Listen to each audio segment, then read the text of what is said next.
আমাদের মধ্যে অনেক গর্ব আছে, অনেক অহংকার আছে, অনেক ফকর আছে। আমি জমিদারের সন্তান, আমি রাজার ছেলে, আমি বড় ব্যবসায়ীর ছেলে, আমি WBCS পাস করেছি, আমি লন্ডন থেকে বড় শিক্ষা গ্রহণ করেছি। প্রত্যেক মানুষের মধ্যে একটা অহংকার আছে না? সব অহংকার আছে। কিন্তু এই অহংকারটা আমাদের থাকবে না যদি আমরা কালাম পাকের কাছে যাই। কালাম পাকের কথাগুলো শুনে যদি আমাল করি, আমাদের মধ্যে এই অহংকারটা দূর হয়ে যাবে। এই অহংকার যদি আমাদের থাকে, সূচাগ্র পরিমাণ অহংকার, সূচের আগায় যতটুকু মাল ধরে কতটুকু ধরে বাবা, ওই রকম অহংকার যদি আমাদের দিলের মধ্যে কারো থাকে, তাহলে আমরা জান্নাত পাবো না, আমাদের স্থান হবে তখন জাহান্নামে। আর যদি সূচাগ্র পরিমাণ ঈমান থাকে, আল্লাহর উপরে যদি সূচাগ্র পরিমাণ ওই অতটুকু পরিমাণ বিশ্বাস থাকে, তাহলে দোজখ জ্বালাবে না তাকে। তাহলে বাবা আমাদের অহংকারটা আগে ত্যাগ করতে হবে। অহংকার না ত্যাগ করতে পারলে কিছুই হবে না। আমি আসমান সমান ইবাদত বন্দী করেছি, করার পরে যদি আমি অহংকার করি, 1 সেকেন্ডের মধ্যে আমার সেই ইবাদত সব নষ্ট হয়ে যাবে। যেমন হয়েছিল আজাজিলে, আল্লাহ বলছেন আমার ইজ্জতের কসম, আমার বান্দারা গোনা করবে পাহাড় সমান করে, যদি আমার কাছে হাত তোলে আর বলে হে আল্লাহ আমাদের জীবনের গোনা খাতা মাফ করে দাও, আমি আল্লাহ তাদের জীবনের সব গোনা মাফ করে দেব। আরো আল্লাহ কি বললেন, হে নবী তোমার দরবারে যারা গোনা নিয়ে আসবে আর এসে যদি তারা গোনা মাফ চায় আল্লাহর কাছে, আরে নবী তুমিও যদি মাফ চাও, আমি আল্লাহ ওই বান্দার পাহাড় সমান গোনা মাফ করে দেব। তাই নবীর দরবারে গেলে গোনা মাফের জারিয়া নবী পাক সাল্লাল্লাহু আলাইহি ওয়াসাল্লামের দরবার। আর নবী পাক সাল্লাল্লাহু আলাইহি ওয়াসাল্লামের দরবার বনাম কামেল ওলি আল্লাহর দরবার, একই দরবার আছে। এইবার যদি কোনো মানুষ গোনা করে যদি ওলি আল্লাহর দরবারে আসে আর তওবা করে, আর কামেল ওলি আল্লাহ যদি সেই সঙ্গে তওবা করে, আল্লাহ বলছে আমি ওই বান্দার জিন্দেগির সমস্ত গোনা মাফ করে দেব। এখানে আল্লাহ বলবেন আমি দুনিয়াতে তোমাদের কোটি কোটি নিয়ামত দিয়েছিলাম। কোটি কোটি নিয়ামত কি? তোমার চোখ, পা, হাত সব আল্লাহর নিয়ামত। আমাদের শরীরটা আল্লাহর নিয়ামত। এই চোখ, নাক, কান, মাথা, ব্রেন, মাথা, এই সব আল্লাহর নিয়ামত। হার্ট, শরীরের ভেতরে হার্ট আছে, যত কিছু আছে, লিভার আছে, যত কিছু যন্ত্র আছে সব আল্লাহর নিয়ামত। আমাদের পা, এসব আল্লাহর নিয়ামত। কত লক্ষ টাকা দাম, এর দাম দিতে পারবে কেউ? আল্লাহ বলছে আমি তোমাদের সব নিয়ামত দিয়েছি, তুমি আল্লাহর কাজ করেছো, আমি তোমাকে এই যে দিয়েছি শরীর, এত ভালো শরীর, এত সুন্দর চেহারা এই দিয়েছি, তুমি এই সব সম্পদ আমার কাছে থেকে নিয়ে তুমি আমার কাজ করেছো না শয়তানের কাজ করেছো বলো? আল্লাহ জিজ্ঞেস করবে কাল কিয়ামতের ময়দানে, তোমাকে যে এত সুন্দর আমি শরীর স্বাস্থ্য দিয়েছি, হাত পা, জ্ঞান বিবেক এত সব দিয়েছি, তুমি সেই সব দিয়ে আল্লাহর কাজ করেছো না শয়তানের কাজ করেছিল? কোনটা? আমি তোমাদের সেই হিসাব নেব। আমি আল্লাহ তোমাদের প্রত্যেকের কাছ থেকে জাররা জাররা হিসাব নেব। আমার মোর্শেদ সুফি আজম গাজী রহমতুল্লাহ যখন এই প্রচার করে এখানে এইসব কথা, বিশেষ করে নামাজ জিবার কথা, সুদের কথা, ওই বিশেষ করে সুদের সম্বন্ধে বেশি কথা বলতেন। সুদ সম্বন্ধে হাক্কানি আঞ্জুমান জেহাদ শুরু করেছে। সুদটা এমন খতরনাক জিনিস। সুদের যে দেনা করবে সে যেমন অপরাধী, তার সাক্ষী যে হবে সে অপরাধী, যে লিখবে সেও অপরাধী। সুদ যে দেবে কোনো লোকের সে যেমন অপরাধী, যে সুদ নেবে সেও অপরাধী। এর কোনো দিক ভালো নয়, একবার খতরনাক জিনিস। সুদের বয়ান আমার করেছেন আমার মোর্শেদ সুফি আজম গাজী রহমতুল্লাহ আলাইহি। কিছু কিছু লোকের গায়ে লেগে গেল যারা সুদের সঙ্গে যুক্ত আছে, এর লেগে যাবেই তো বাবা, লেগে গেল। তারা যুক্তি করলো যে এই ফকিরকে মেরে ফেলতে হবে, না মানলে আর আমরা এই ব্যবসা ঠিক মতো করতে পারবো না।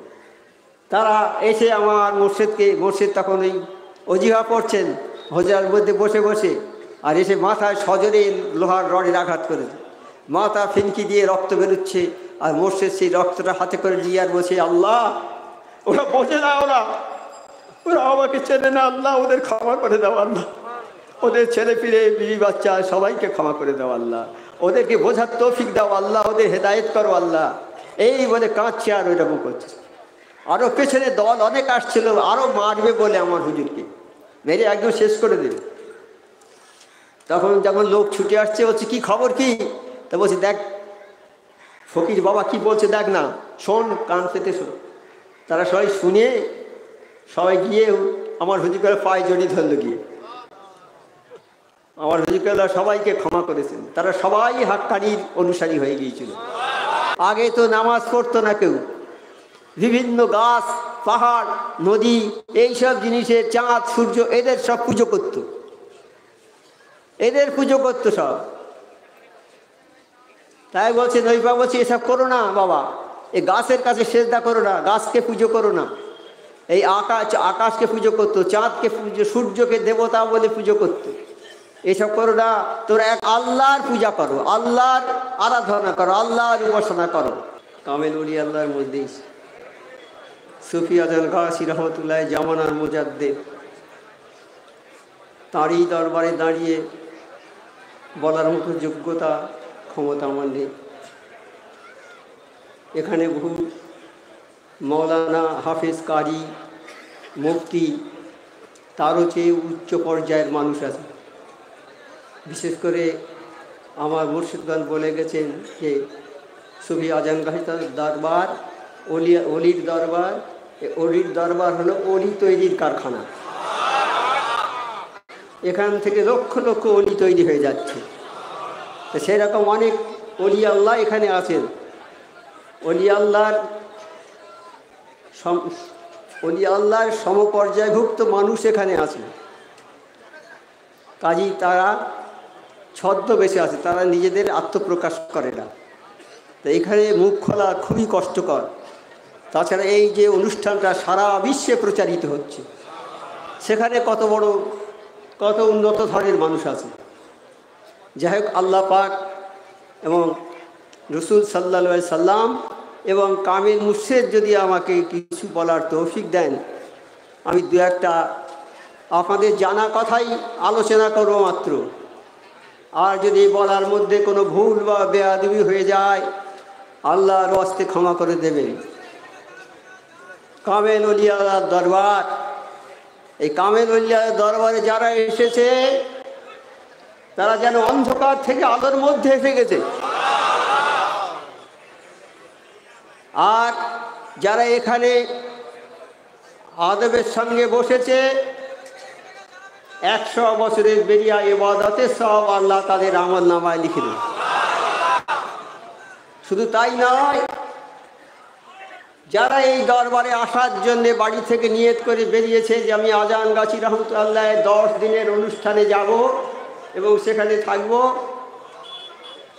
আল্লাহ পাক যারা ঘর থেকে বেরোবে, আল্লাহ পাক তাদের জন্যে 70,000 রহমতের ফেরেশতা পাঠিয়ে দেবে তাদেরকে তাজিম করে আনার জন্য। আর ওই ফেরেশতারা ওই ব্যক্তি রাস্তায় নিজেদের ডানা বিছিয়ে তাজিম করে। তাহলে কত বড় বরকতওয়ালা এই মজলিস।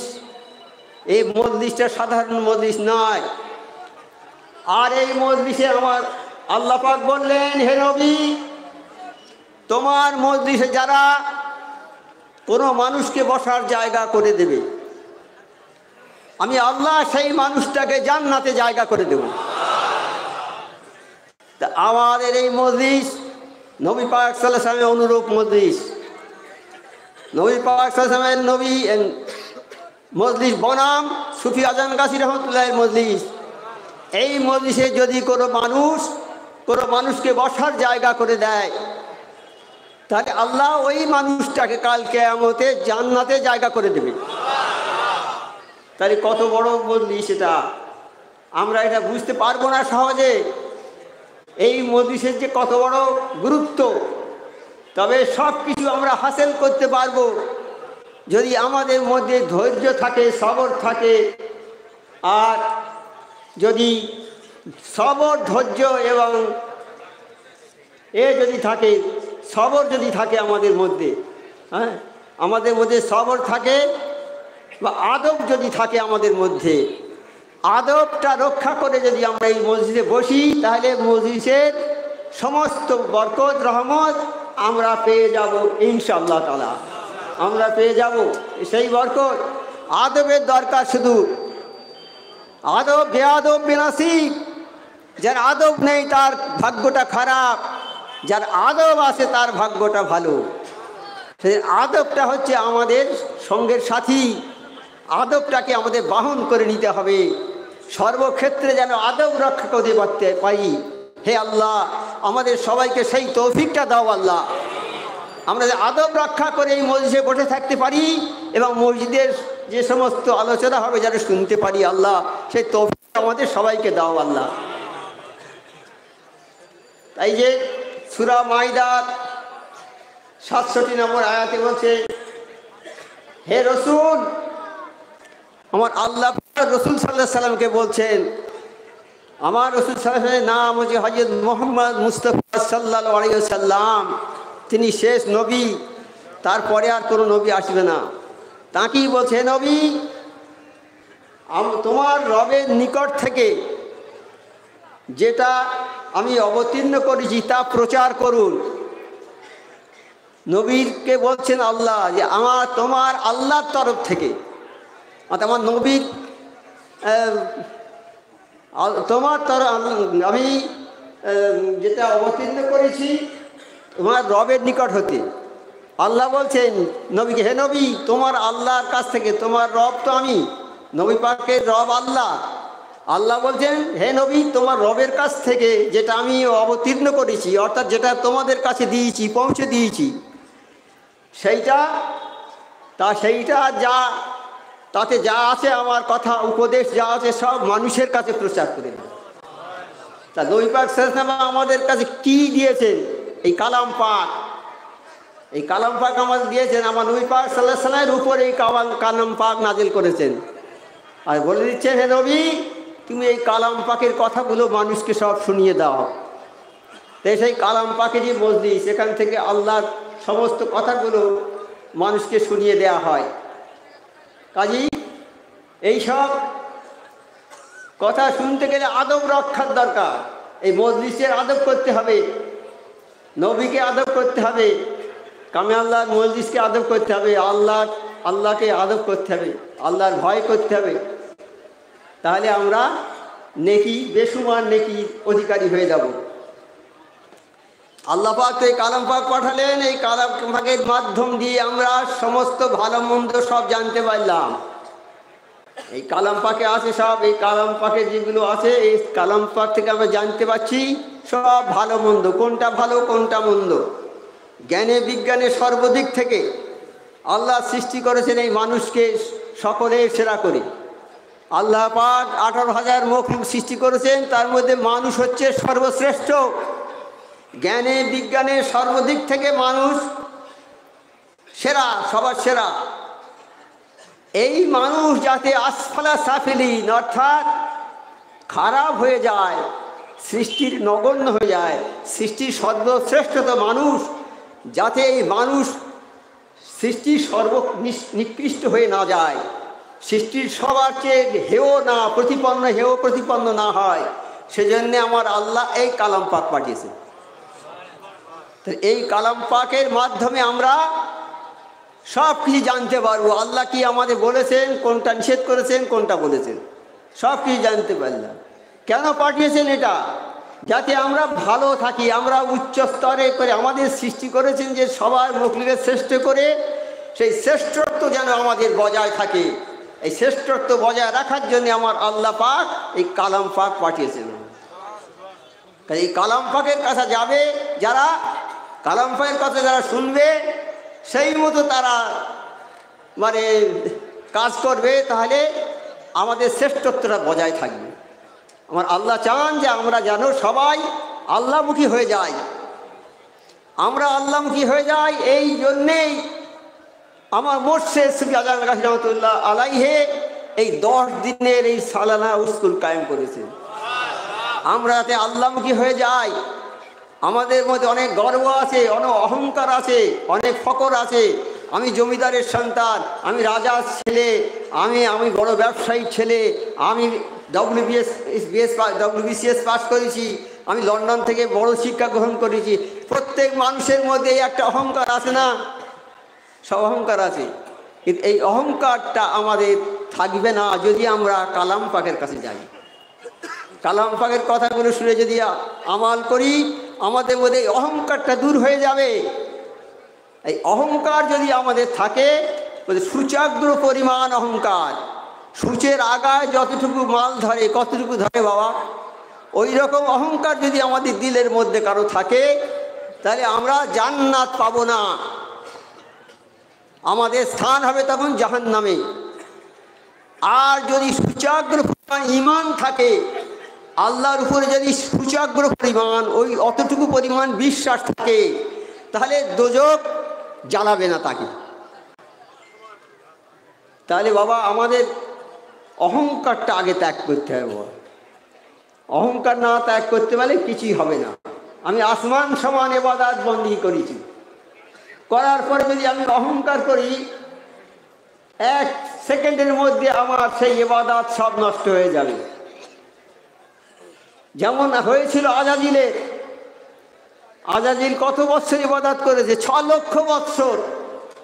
6 লক্ষ বছর ইবাদত করেছে, আল্লাহর প্রিয় হয়ে গেছে, আল্লাহর ভালোবাসা পেয়েছে, আল্লাহ খুশি হয়ে তাকে ফেরেশতাদের সর্দার করে দিয়েছে। যে ফেরেশতারা আজাজিল চেয়ে অনেক সিনিয়র, বহুদিন থেকে তারা আল্লাহর কাজ করছে, পৃথিবীর শুরু থেকে। তা আজাজিল এত ইবাদত করেছে, এত ইবাদত বন্দেগী করার পরে আল্লাহ খুশি হয়ে গেছে, গিয়ে তাকে ফেরেশতাদের সর্দার করে দিয়েছে। কত ফেরেশতা তার হিসাব আছে। সেই ফেরেশতাদের সর্দার আজাজিল করে দিয়েছে, শুধু একটা হুকুম মানেনি। আল্লাহ বলেছেন যে তুমি আদমকে সেজদা করো, আজাজিল সেজদা করলো না, সমস্ত ফেরেশতারা সেজদা করেছে। আজাজিল বল আমি বড়, আমি আদমের চেয়ে বড়। আল্লাহ আপনি তো আদমকে মাটি থেকে করেছেন আর আমাকে আগুন থেকে করেছেন, তাই কে আগুনের গতি উপরের দিকে, তাহলে আমি তো বড়, অনেক বড় আদমের চেয়ে, আমি সেজদা করবো না। আল্লাহ বলেন আদম আমি তো কে বড় কে ছোট এ কথা বলিনি, আমি বলেছি সেজদা করার কথা, অর্থাৎ আমার হুকুমটা পালন করো। আমার আল্লাহ হুকুম করেছে পালন করার জন্য, এই হুকুমটা পালন করো। হুকুমটা পালন করলো না, আল্লাহ বললে তুমি যাও, দূর হয়ে যাও এই দরবার থেকে। অত বড় সম্মান, অত বড় পোস্টটা চলে গেল, সর্দারি চলে গেল। এবার ওই ইবাদত করে 6 লক্ষ বছর, সেটাও নষ্ট হয়ে গেল। তাহলে আমরা যে ইবাদত করি, আমাদের সেই ইবাদতটা সামান্য 1 মুহূর্তের মধ্যে নষ্ট হয়ে যেতে পারে। সেই ইবাদত করলে হবে না, সেটা সংরক্ষণ করতে হবে। ইবাদতটা করে ইবাদতে থাকে আমার নামে জমা থাকে, সেজন্য সংরক্ষণ করতে হবে। তাহলে অহংকারটা একদম পুরোপুরি ত্যাগ করে দিতে হবে। হে আল্লাহ, আমাদের সবাইকে যেন অহংকার ত্যাগ করার তৌফিক দিও আল্লাহ। আমাদের কারো মনে যেন 1 বিন্দু পরিমাণ অহংকার না থাকে। কি শিক্ষার অহংকার, টাকার অহংকার, জাতির অহংকার, সব যত কি রকমের অহংকার আছে, সব থেকে যেন আমরা সেই অহংকার ত্যাগ করতে পারি। আর শয়তানের সবচেয়ে বড় অস্ত্র হলো ওই অহংকার। শয়তানের বড় অস্ত্র হলো এই অহংকার। সে মানুষকে কুপথগামী করে দেবে। ওইরকম করে সে প্রতিজ্ঞা করেছে, আল্লাহ আমি তোমার সমস্ত বান্দাদেরকে কুপথগামী করব। এইবার যাতে আমরা কুপথগামী না হই, সেজন্য আমার আল্লাহ এই নবীকে পাঠিয়েছেন, শেষ নবী আর কালাম পাক। আমরা যদি কালাম পাকের উপর কামিয়াব থাকি, ইস্তেকামাত থাকি, তাহলে আমরা দুনিয়াতেই কামিয়াব হব। আল্লাহর হুকুম যারা মানবে তারা আল্লাহর দল হবে, আল্লাহর হুকুম যারা মানবে না তারা শয়তানের দল হবে। সোজাসুজি কথা বাবা, বেশি বাড়াবাড়ি না। আল্লাহ যেটা হুকুম করেছেন সেই হুকুম যদি আমরা মানি, তাহলে আমরা হব আল্লাহর দল। আল্লাহর দল হয়ে আল্লাহ কি করবে আমাদের? আল্লাহ আমাদের জন্য জান্নাত তৈরি করে রেখেছে। সেই জান্নাতের হকদার হয়ে যাব আমরা। আর আমরা যদি আল্লাহর হুকুম না মানি, আল্লাহ যারা হুকুম মানবে না আল্লাহ, তাদের জন্য আল্লাহ আবার একটা জায়গা তৈরি করে রেখেছে, সেটা হচ্ছে জাহান্নাম। দুটো জায়গা আছে, একটা ভালো একটা খারাপ। দুনিয়াতেও আছে, একটা হকের দল একটা না হকের দল। দুনিয়াতে যারা আল্লাহর হুকুম মানবে তারা আল্লাহর দল, আর আল্লাহর হুকুম যারা মানবে না তারা শয়তানের দল। আল্লাহর দল যারা, তাদের জন্য জান্নাত নির্ধারিত, আর আল্লাহর অমান্যকারী তাদের জন্য জাহান্নাম নির্ধারিত। তাহলে আমরা কি আল্লাহর দলে থাকবো না শয়তানের দলে যাব? কারো তো ইচ্ছা নেই যাওয়ার, কিন্তু আমাদের ভুলবশত আমরা চলে যাই, আমরা না বোঝার কারণে যাই। আর তার উপরে শয়তান আছে। শয়তান আমাদের সঙ্গে লেগে আমাদের ভালো ভালো কথা বলবে, ভালো ভালো কথা বলে শেষ পরে আমাদের খারাপের দিকে নিয়ে যাবে। হ্যাঁ, শয়তান ভালো কথা বলবে, বলবে বাবা রোজাটা করো, রোজার সময় এসে রোজাটা করো। হ্যাঁ বেশ ঠিক আছে, বলতে ভালো লোক তো রোজা করার কথা বলছে। এইবার রোজা করার পরে যখন সূর্য ডোবা ডোবা হচ্ছে, তখন বল বাবা তাড়াতাড়ি ইফতার করে নাও, তাড়াতাড়ি ইফতার করে নাও। কিছু মানুষ আছে তো তারা জানে না, ঠিক তারা ইফতার করে নিলে তাদের রোজা নষ্ট হয়ে গেছে। তা শয়তানের এইটাই হচ্ছে বড় অস্ত্র, মানুষকে ভুল বুঝিয়ে কুপথগামী করে দেবে শয়তান। তাও আল্লাহর কাছে বলেছে, আল্লাহ তুমি যে আমাকে এই এত শাস্তি দিলে, আমি এত বড় মানে ফেরেশতাদের সর্দার, আমার এত বড় পোস্ট, আমার সদক কোষে ইবাদত, আমাকে তাড়িয়ে দিলেন, তা আমার কি কোনো কথা আপনার কাছে থাকবে না? বলছে বলো কি চাও তুমি? শয়তান বলছে আমাকে কিয়ামত পর্যন্ত বাঁচিয়ে রাখতে হবে। আল্লাহ বলে ঠিক আছে, তারপর আমি তোমার বান্দাদেরকে কুপথগামী করে দেবো, আমি সবাইকে কুপথগামী করে দেবো। বলছে দেখ শয়তান, আমার ইজ্জতের কসম, আল্লাহ বলছেন আমার ইজ্জতের কসম, আমার বান্দারা গোনা করবে পাহাড় সমান করে, যদি আমার কাছে হাত তোলে আর বলে হে আল্লাহ আমাদের জীবনের গোনা খাতা মাফ করে দাও, আমি আল্লাহ তাদের জীবনের সব গোনা মাফ করে দেব। আরো আল্লাহ কি বললেন, হে নবী, হে নবী তোমার দরবারে যারা গোনা নিয়ে আসবে আর এসে যদি তারা গোনা মাফ চায় আল্লাহর কাছে, আরে নবী তুমিও যদি মাফ চাও, আমি আল্লাহ ওই বান্দার পাহাড় সমান গোনা মাফ করে দেব। তাই নবীর দরবারে গেলে গোনা মাফ, গোনা মাফের জারিয়া নবী পাক সাল্লাল্লাহু আলাইহি ওয়াসাল্লামের দরবার। আর নবী পাক সাল্লাল্লাহু আলাইহি ওয়াসাল্লামের দরবার বনাম কামেল ওলি আল্লাহর দরবার, একই দরবার আছে। এইবার যদি কোনো মানুষ গোনা করে যদি ওলি আল্লাহর দরবারে আসে আর তওবা করে, আর কামেল ওলি আল্লাহ যদি সেই সঙ্গে তওবা করে, আল্লাহ বলছে আমি ওই বান্দার জিন্দেগির সমস্ত গোনা মাফ করে দেব, তার আর কোনো গোনা থাকবে না। তা শয়তানের জাল বড় শক্ত। তাই আল্লাহর হুকুম মেনে চলছে সমস্ত মখলুক। সমস্ত মখলুক বলতে কি, মানুষ হচ্ছে মখলুকের সর্বশ্রেষ্ঠ। মানুষ, জিন, তারপরে এই জীব জন্তু, মাছ, গাছপালা, পাখি পক্ষী, এসব আল্লাহর মখলুক, পিঁপড়ে, এসব আল্লাহর মখলুক। সমস্ত মখলুক আল্লাহর হুকুম মেনে চলছে। কেবল মানুষই আল্লাহর হুকুম অমান্য করে যাচ্ছে, মানুষই আল্লাহর হুকুম মানে না। শুধু সমস্ত মখলুক, একটা গাছ, একটা পানি, আগুন, দেখো আগুন, সমস্ত মখলুক আল্লাহর হুকুম মেনে চলছে। ইব্রাহিম আলাইহিস সালামকে যখন আগুনে ফেলে দিল পোড়াবার জন্যে, আগুন কত তেজি আগুন, সেই আগুনের 1 মাইল উপর থেকে যদি কোনো পাখি উড়ে যায়, সে পাখি পুড়ে যাবে, এত তেজ আগুনের তেজ। সেই আগুনে ফেলে দিলে ইব্রাহিম আলাইহিস সালামকে। আল্লাহ আগুনকে বলে, আগুন তুমি ঠান্ডা হয়ে যাও, তবে শান্তিদায়ক ঠান্ডা, যেন খুব বেশি ঠান্ডা হয়েও না। খুব ঠান্ডাটা খারাপ নয়, খুব ঠান্ডা জিনিস কষ্ট হয়তো হাতে রাখতে, যেমন ধরুন বরফ, গরমের সময় আমরা খাই, হাতে রাখা যায় বেশিক্ষণ। তাই বলছে আগুন ঠান্ডা হয়ে যাও, আগুন যদি বেশি ঠান্ডা হয় তাহলেও আমার নবীর কষ্ট হবে। তাই আল্লাহ বলছে আগুন তুমি শান্তিদায়ক ঠান্ডা হয়ে যাও, অর্থাৎ গরম হবে না বেশি, ঠান্ডাও হবে না বেশি। আগুন তো থাকবেই না, তবে আগুনটা গরম হবে না বেশি, আর ঠান্ডাও হবে না, শান্তিপূর্ণভাবে থাকবে। আমাদের ইব্রাহিম আলাইহিস সালাম আগুন কথা শোনেনি, আগুন কথা শোনেনি। জিবরাইল আলাইহিস সালাম এসে বলছে, হে আল্লাহ, হে ইব্রাহিম, এই বলছে, হে ইব্রাহিম আলাইহিস সালাম, বলো আমি আমার ঝাপটা, পালকের ঝাপটা দিয়ে আগুন সব নিভিয়ে দেবো। বলে, আল্লাহ কি তোমাকে বলেছে এটা করতে? বলছে, না। বলে, আমি তোমার কথা শুনবো না, আমার আল্লাহ যেটা করবে আমি সেটি চাই। আল্লাহ যদি আমার আগুনে পুড়িয়ে দেয়, আমি শত শত হাজার হাজার বার পুড়বো। আমার আল্লাহ যেটা বলে আমি সেটা করি।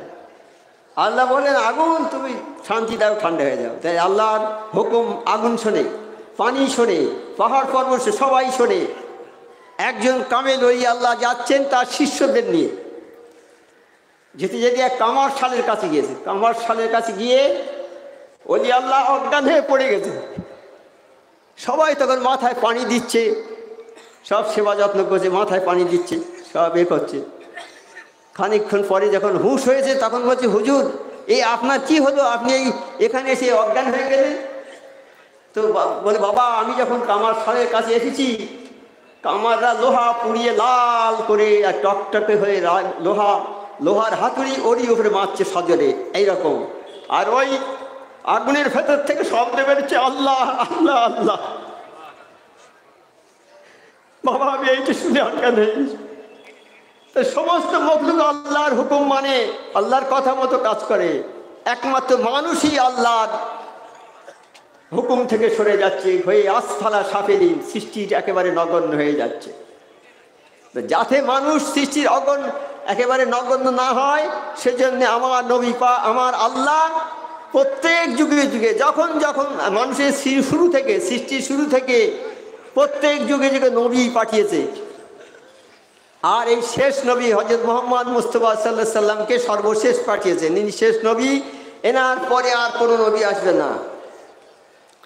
তাই যেটা বলে গেলাম, যারা আল্লাহর হুকুমটা মেনে নেবে তারা জান্নাতি, যারা আল্লাহর হুকুম অমান্য করবে তারা জাহান্নামী। তাই আল্লাহর হুকুমটা আমাদের মানতে হবে। সমস্ত মখলুক নামাজ জানে, সবাই আল্লাহর হুকুমের মধ্যে চলছে, কেবল মানুষই আল্লাহর হুকুম অমান্য করে দোজখের ইন্ধন হয়ে গেল। আল্লাহর হুকুম অমান্যকারী দোজখের অধিবাসী, সেখানে চিরকাল থাকতে হবে। তুমি নামাজ পড়ে পড়ে জান্নাতি হও, আর নামাজ না পড়ে পড়ে দোজখী হয়ে যাও, আল্লাহ কিছু আসে যায় না, আল্লাহর কিছু ক্ষতি হবে বাবা। আমরা যদি নামাজ না পড়ি আল্লাহর কিছু ক্ষতি হবে না, নামাজ যদি পড়ি তাহলেও আল্লাহর কোনো লাভ হবে না। আমরা নামাজ পড়ে পড়ে জান্নাতি হই, আর নামাজ না পড়ে পড়ে দোজখী হই, তাতে আল্লাহর কোনো লাভ বা ক্ষতি হবে না। তুমি নামাজ পড়বে, তোমার লাভ হবে।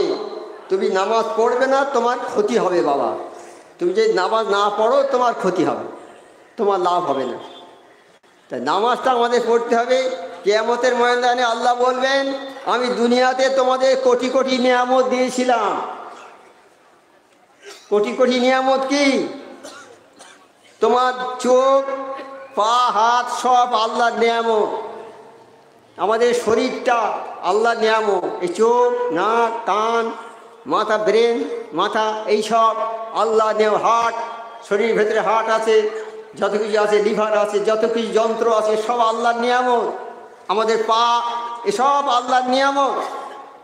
কত লক্ষ টাকা দাম, এর দাম দিতে পারবে কেউ?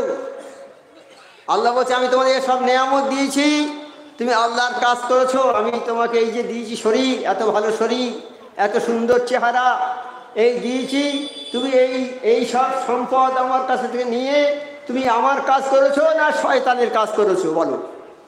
আল্লাহ জিজ্ঞেস করবে কাল কিয়ামতের ময়দানে, তোমাকে যে এত সুন্দর আমি শরীর স্বাস্থ্য দিয়েছি, হাত পা, জ্ঞান বিবেক, এত সব দিয়েছি, তুমি সেই সব দিয়ে আল্লাহর কাজ করেছো না শয়তানের কাজ করেছিল?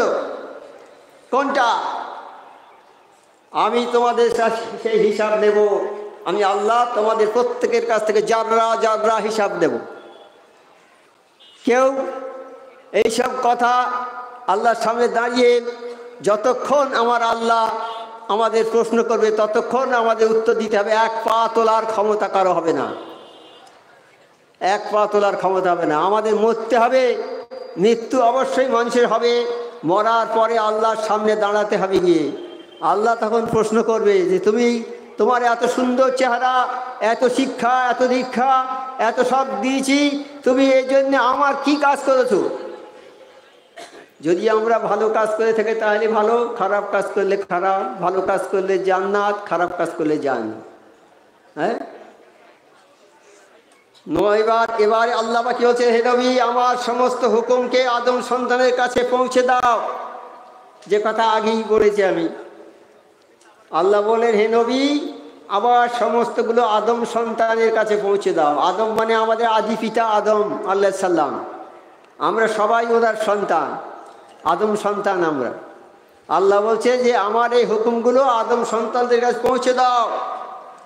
সেই হুকুমটা হলো কি, তোমরা এক আল্লাহর ধ্যান করো, এক আল্লাহর ধ্যান করো, আল্লাহর উপাসনা করো, আল্লাহর স্মরণ করো। আল্লাহকে স্মরণ করা, নামাজ মানে আল্লাহর স্মরণ, ধ্যান করা মানে আল্লাহর স্মরণ।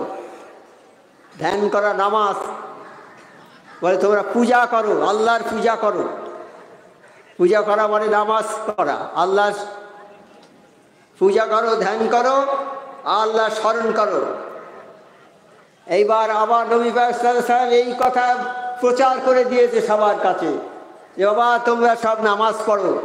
আগে তো নামাজ পড়তো না কেউ, বিভিন্ন গাছ, পাহাড়, নদী, এইসব জিনিসের, চাঁদ, সূর্য, এদের সব পুজো করতো, এদের পুজো করতো সব।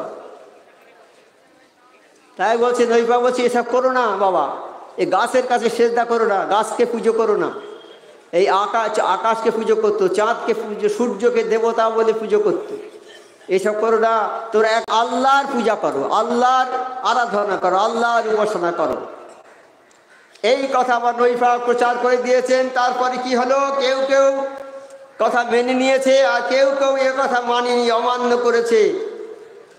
কত নবী পাথর মেরে অজ্ঞান করে দিয়েছে, নবী পাক সাল্লাল্লাহু আলাইহি সাল্লামকে অজ্ঞান করে দিয়েছে পাথর মেরে। জ্ঞান ফিরেছে যখন, তখন তিনি বলছেন হে আল্লাহ ওরা কিছুই জানে না, বোঝে না, ওরা জানে না কিছু, আল্লাহ ওদেরকে ক্ষমা করে দাও। আল্লাহ বললেন আমিও ওদের ক্ষমা করে দিয়েছি। জিবরাইল আলাইহিস সালামকে আল্লাহ পাঠিয়েছেন যখন নবী পাককে পাথর মেরে রক্তাক্ত করে দিয়েছে, সেই সময় জিবরাইল আলাইহিস সালামকে আল্লাহ পাঠিয়েছে, যাও আমার নবীর কাছে, আমার নবী কি বলে।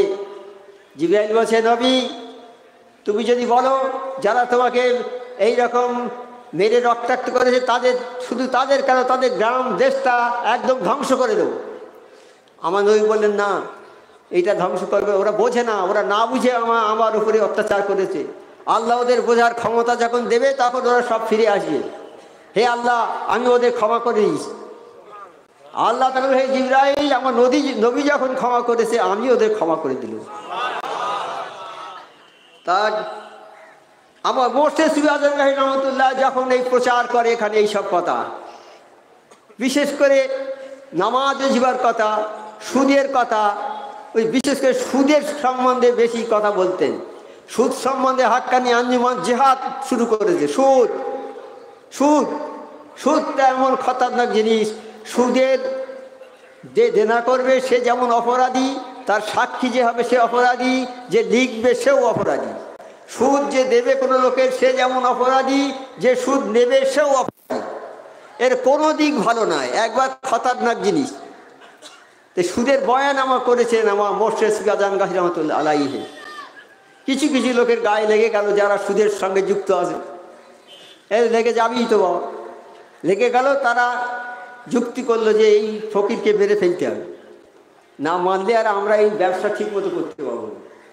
তারা এসে আমার মোর্শেদ তখন ওই অজিহা পড়ছেন হজরার মধ্যে বসে বসে, আর এসে মাথায় সজোরে লোহার রডের আঘাত করেছে, মাথা ফিনকি দিয়ে রক্ত বেরোচ্ছে। আর মোর্শেদ সেই রক্তটা হাতে করে নিয়ে আর বসে আল্লাহ ওরা বোঝে না, ওরা আমাকে চেনে না, আল্লাহ ওদের ক্ষমা করে দাও, আল্লাহ ওদের ছেলে পিলে বিবি বাচ্চা সবাইকে ক্ষমা করে দাও, আল্লাহ ওদেরকে বোঝার তৌফিক দাও, আল্লাহ ওদের হেদায়েত করো, আল্লাহ এই বলে কাঁদছে আর ওইরকম করছে। আরও পেছনে দল অনেক আসছিল, আরও মারবে বলে আমার হুজুরকে মেরে একদম শেষ করে দেবে। তখন যখন লোক ছুটে আসছে বলছে কি খবর কি, তা বলছে দেখ ফকির বাবা কি বলছে দেখ না, শোন, কান পেতে শোন। তারা সবাই শুনে সবাই গিয়ে আমার হুজুর কেবলার পায়ে জড়িয়ে ধরল গিয়ে। আমার হুজুর কেবলা সবাইকে ক্ষমা করেছেন, তারা সবাই হাক্কানির অনুসারী হয়ে গিয়েছিল। তো দেখুন আমার মুর্শিদের আখলাক নবী পাক সাল্লাল্লাহু আলাইহি ওয়াসাল্লামের আখলাকের মতোই ঠিক। নবী সাল্লাল্লাহু আলাইহি ওয়াসাল্লাম যেমন মার খেয়ে ক্ষমা করেছেন, আমার মুর্শিদে ঠিক মার খেয়ে ক্ষমা করেছেন। তাই মুর্শিদের দরবার যেমন নবী পাক সাল্লাল্লাহু আলাইহি ওয়াসাল্লামের দরবার ঠিক সেই রকম। আমার মুর্শিদ যে কথা বলেন নবী সাল্লাল্লাহু আলাইহি ওয়াসাল্লামের কথা, নবী সাল্লাল্লাহু আলাইহি ওয়াসাল্লাম যে কথা বলেন আল্লাহর কথা, সেই আল্লাহর কথাই বলেন। আল্লাহ নবী পাক সাল্লাল্লাহু আলাইহি ওয়াসাল্লামকে যা বলতে বলেছেন তাই বলেছেন। তো নবী যখন থাকবে না তখন নবী পাকের কথাগুলো, কালাম পাকের কথাগুলো কারা বলবে? নবীর পরে বলবে সাহাবারা, সাহাবাদের পরে তাবিঈনরা বলবে, তারপর তাবিঈনরা বলবে। এইরকম বলতে বলতে ওই সিলসিলা, নবী সিলসিলা আস্তে আস্তে ওলি আল্লাহ পর্যন্ত এসেছে। বর্তমান জামানার ওলি আল্লাহ, কামেল ওলি আল্লাহ সুফি আজান গাছি রহমতুল্লাহ আলাইহি। এখন এই সব কথাগুলো বলবে কামেল ওলি আল্লাহরা। মানুষে এই কালাম পাকের কথাগুলো বলবে কামেল ওলি আল্লাহরা। আমার মুর্শিদ সুফি আজান গাছি রহমতুল্লাহ আলাইহি সব সাপ্তাহিক মজলিস কায়েম করেছেন, প্রতি রবিবার সপ্তাহ। এই রবিবারে কোরআন ক্লাসের মজলিস হয়, যারা আসে তারা শোনে।